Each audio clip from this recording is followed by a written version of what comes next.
Assalamualaikum warahmatullahi wabarakatuh. Perkenalkan, nama saya Yuli Prastiawati dari Prodi Hubungan Internasional semester 6. Pada kesempatan kali ini saya akan memaparkan mengenai studi kasus penyeludupan Kedutaan Besar Republik Indonesia di Yangon, Myanmar berdasarkan Konvensi Wina 1961. Sekaligus pemaparan studi kasus ini merupakan salah satu tugas dari mata kuliah organisasi internasional. Selanjutnya mari kita simak. Jadi langsung aja yang pertama, hubungan diplomatik jika dilihat dari perspektif hubungan internasional modern ini dapat dilakukan antar negara secara bilateral. Hal ini guna untuk memelihara serta meningkatkan pembangunan bangsa dan negara dalam rangka untuk mencapai tujuan nasional masing-masing. Nah, kemudian ketika kita sudah menjalin hubungan diplomatik, ada kriteria atau syarat-syarat yang ditentukan dalam Konvensi Wina pada tahun 1961. Yaitu yang pertama, harus ada kesepakatan antara dua belah pihak, dan yang kedua, setiap negara melakukan hubungan atau pertukaran perwakilan diplomatik yang didasarkan atas prinsip-prinsip hukum yang berlaku, yaitu prinsip timbal balik. Nah, kemudian kaitannya dengan sengketa ini, pemberian kekebalan dan keistimewaan diplomatik ini bersumber pada hukum kebiasaan internasional yang dimana tercermin dalam praktek negara di dalam hubungan internasional, khususnya undang-undang negara setempat.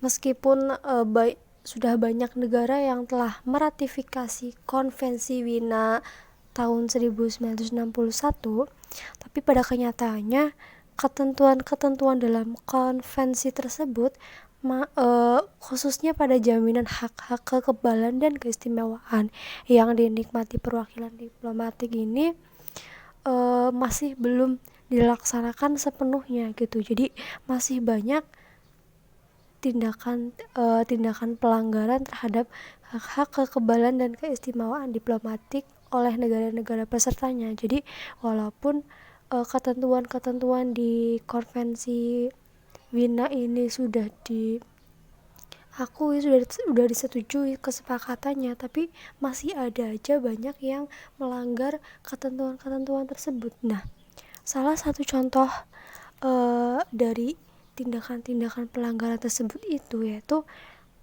terjadinya penyadapan terhadap 8 kantor Kedutaan Besar Republik Indonesia atau KBRI, yaitu diantaranya di Myanmar, Jepang, Kanada, Cina, Korea Selatan, Finlandia, kemudian Norwegia dan Denmark. Nah, dari ke-8 kantor KBRI ini yang sangat disesali adalah yang terjadi di Yangon, Myanmar, di mana di KBRI yang di Myanmar ini disadap 2 kali, yaitu pada tahun 2003 dan 2004. Nah, kemudian kenapa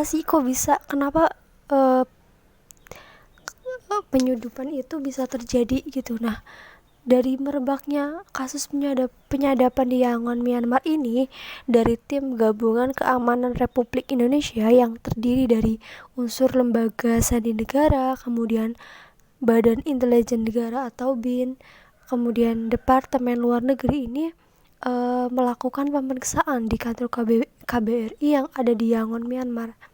Kemudian pemeriksaan ini benar-benar dilakukan secara cermat pada tahun 2004, di mana pemeriksaan ini menunjukkan bahwa di junta militer Myanmar ini secara ilegal sudah menyadap semua aktivitas dan pembicaraan para diplomat Republik Indonesia yang bertugas di Yangon, Myanmar.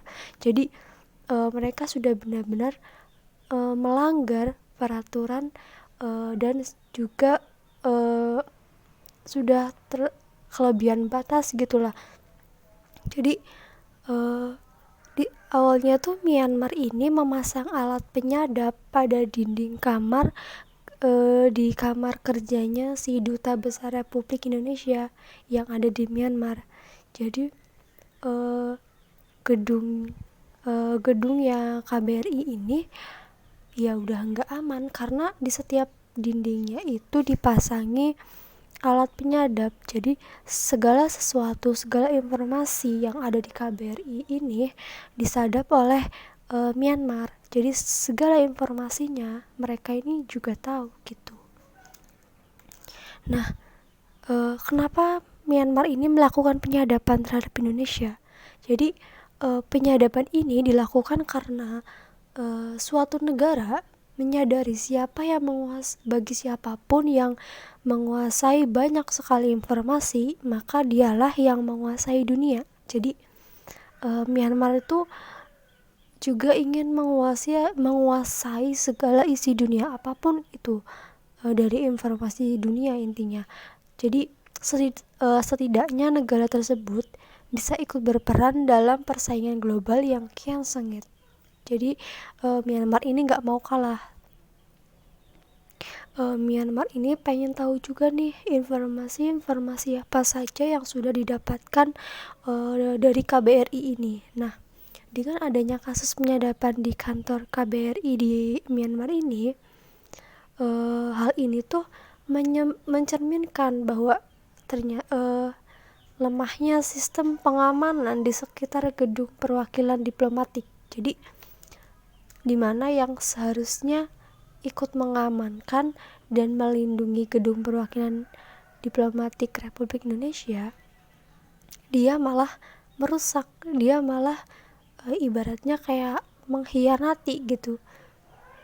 Kan seharusnya pemerintah Myanmar ini ikut mengamankan dan melindungi gedungnya KBRI Indonesia, di mana ya harusnya menghormati privasi, menghormati visi misinya negara Indonesia gitu. Tapi ternyata malah hal itu nggak dilaksanakan dengan baik. Myanmar malah menyadap gedung KBRI di Yongan Myanmar itu. Nah, setelah banyak petinggi-petinggi Indonesia yang mendengar kabar tersebut, di mana adanya penyeludupan di gedung KBRI, jadi banyak sekali reaksi-reaksi keras, intinya kayak respon negatif gitu. Banyak banget tekanan agar dimana pemerintah ini meninjau ulang gimana sih sebenarnya hubungan diplomatik antara Indonesia dengan Myanmar, kenapa Myanmar bisa melakukan hal ini gitu. Nah, dari pihak-pihak petinggi Indonesia ini ingin menurunkan tingkat perwakilan Indonesia di Yangon Myanmar, ya agar pemerintah juga mengajukan protes keras dan meminta penjelasan dari Dubes Myanmar di Jakarta. Jadi dari petinggi-petinggi di negara Indonesia ini, mereka meminta seperti pertanggungjawaban gitu loh, kenapa Myanmar melakukan ini gitu. Nah, dari petinggi-petinggi di Indonesia ini meminta menurunkan tingkat perwakilan Indonesianya yang ada di Myanmar. Nah, tapi ketika pemerintah Indonesia menurunkan tingkat perwakilan di Yangon Myanmar,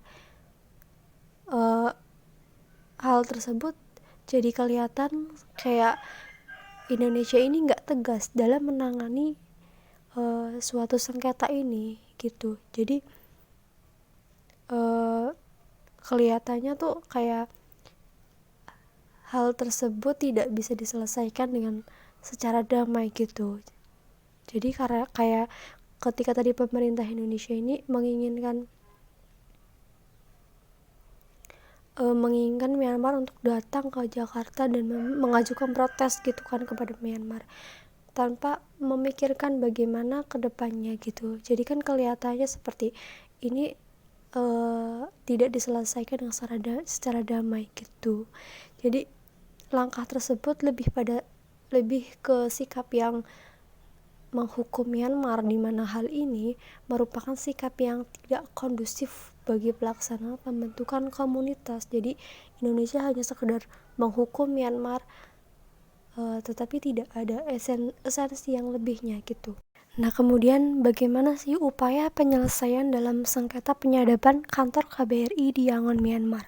Jadi, upaya-upaya ini itu bertujuan untuk menciptakan hubungan antar negara yang lebih baik berdasarkan prinsip-prinsip perdamaian dan keamanan internasional. Nah, dalam penyelesaian sengketa ini, dalam hukum internasional, dikenal ada dua cara penyelesaian sengketa, yaitu dengan cara perang dan cara damai. Nah, cara perang ini merupakan penyelesaian sengketa antara negara yang diselesaikan dengan menggunakan kekerasan. Jadi, perangnya ini digunakan oleh negara-negara yang bermasalah ini untuk memaksakan hak-hak dan pemahaman mereka mengenai aturan-aturan hukum internasional. Jadi sifatnya seperti memaksa, dan hal ini tuh merupakan penyelesaian yang kurang efisien gitu. Nah, kemudian yang cara damai, penyelesaian sengketa internasional secara damai ini tuh merupakan titik sentral dari hukum internasional dan hubungan internasional. Tapi pada dasarnya hukum internasional itu tidak berisi keharusan di mana negara harus memilih prosedur penyelesaian tertentu. Jadi nggak harus negara ini menyelesaikan masalah dengan ini gitu. Jadi ya namanya damai, ya bagaimana keputusan dari kedua belah pihaknya itu gitu. Nah, kemudian ada juga selain dari cara perang dan cara damai, ada juga yang namanya penyelesaian sengketa secara politik. Nah, penyelesaian sengketa politik merupakan sengketa di mana suatu negara ini mendasarkan tuntutannya atas pertimbangan non-yuridis, dan proses penyelesaiannya dilakukan melalui praktek diplomasi dengan metode negosiasi atau perundingan. Nah, tapi dari adanya negosiasi atau perundingan ini juga tidak serta-merta bernilai positif, karena pada saat kita negosiasi dalam perundingan gitu, pasti kan ada satu pihak yang kuat dan ada juga pihak yang lemah. Jadi negosiasi ini ada yang pada akhirnya bisa terselesaikan dan ada juga yang pada akhirnya sama-sama tidak menemukan keputusan bersama gitu. Jadi ketika sudah keputusan yang diambil dalam proses penyelesaian sengketa secara politik itu jadi kayak dalam proses penyelesaian sengketa secara politik itu hasilnya hanya berbentuk usulan-usulan yang tidak mengikat negara yang bersengketa. Kemudian ada juga penyelesaian sengketa yang secara hukum, di mana suatu negara mendasarkan sengketa dan tuntutannya ini berdasarkan ketentuan-ketentuan yang terdapat dalam suatu perjanjian yang telah diakui oleh hukum internasional.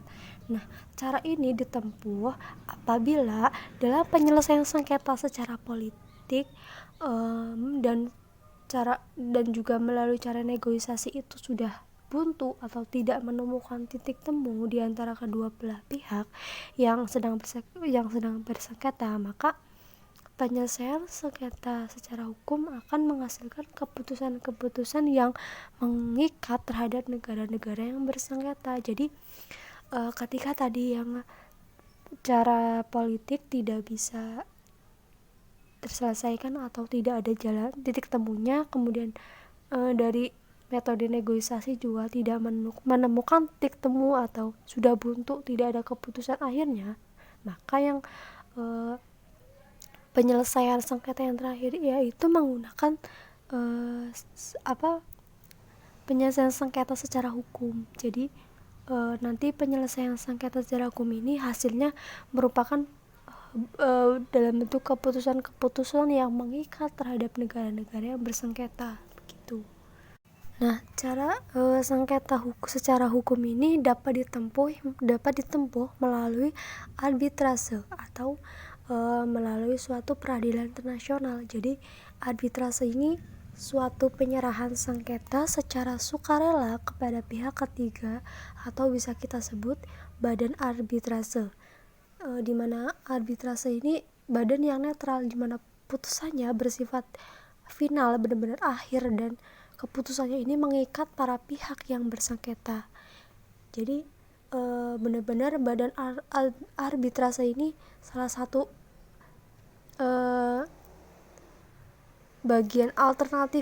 salah satu langkah alternatifnya dalam penyelesaian sengketa yang tersedia dan diakui oleh hukum internasional.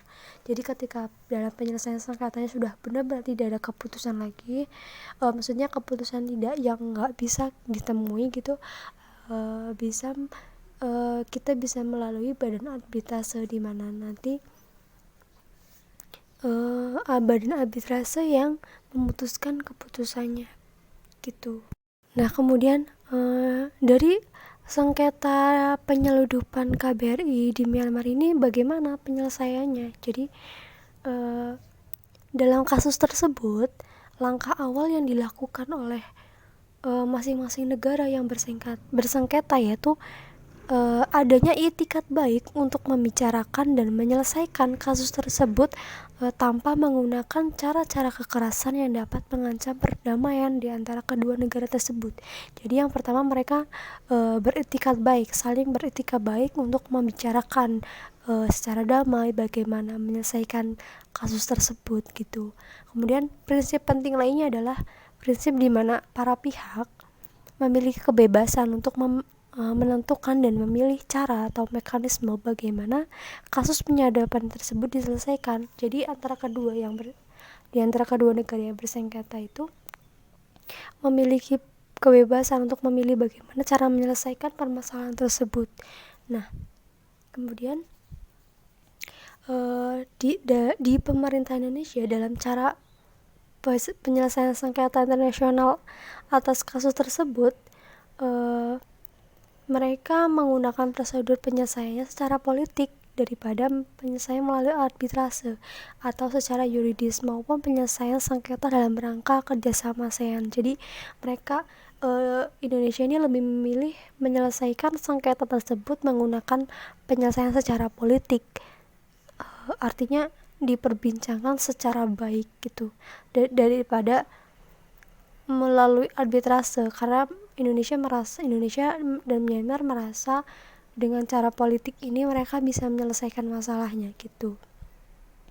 Nah, kemudian langkah-langkah yang harus dilakukan bangsa Indonesia dalam melaksanakan proses negosiasi dengan pemerintah Myanmar ini adalah dengan melakukan persiapan untuk negosiasi apa saja yang nanti akan diperundingkan dengan Myanmar.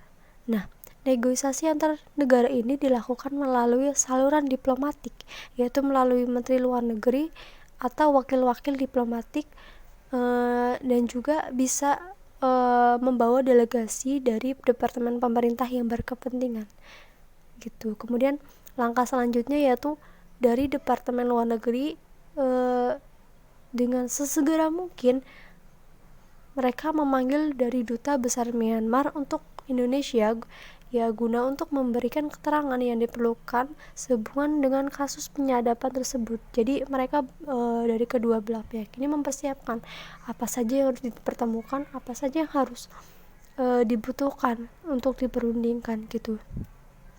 Nah, di samping itu juga bahasa Indonesia harus mengirimkan nota diplomatik kepada Kementerian Luar Negeri di Myanmar untuk mengklarifikasi masalah tersebut dan menyatakan bahwa disinilah ada kekecewaan atas terjadinya penyadapan yang sempat menghambat kinerja dari diplomat Indonesia ini.